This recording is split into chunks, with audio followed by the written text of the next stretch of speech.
अरे तू तो चल जाला सवेरे सवेरे उठ के काम में हो का भइलो और तोहार बहन है जवन नौटंकी घरा में करेली तोहे कुछ पता बा कि ना? का करेली हो सुना बतावत है बताओ।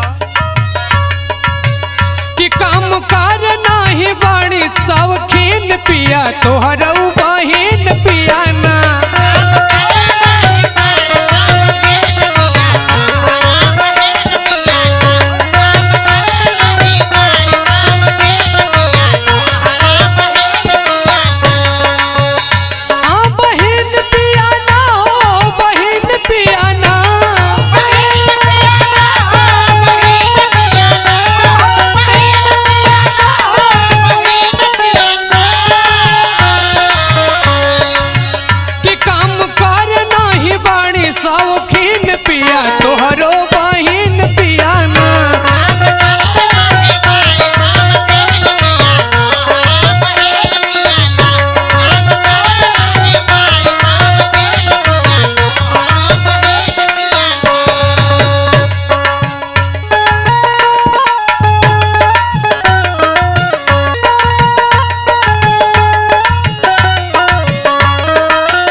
लइकन के संग करे मस्ती मजाक हो कुल खानदान के कटावतारी नाक हो।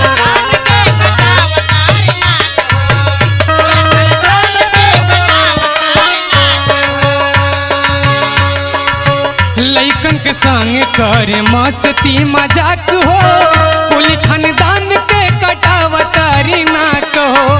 सुना चाही छोला खाई के और नमकीन पिया तोहर बहिन पिया ना।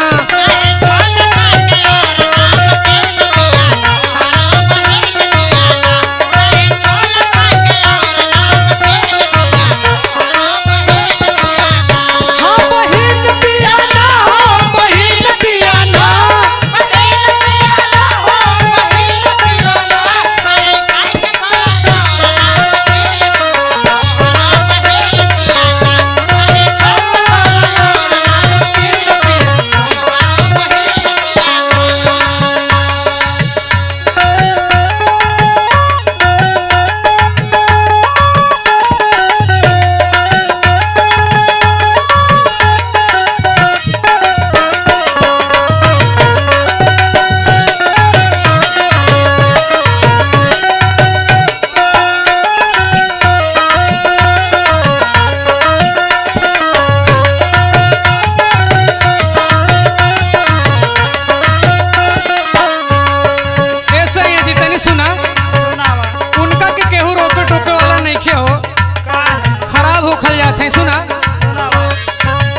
उनका के कही के हम गइल बानी हार हो चाल चलन में नहीं आवता सुधार हो।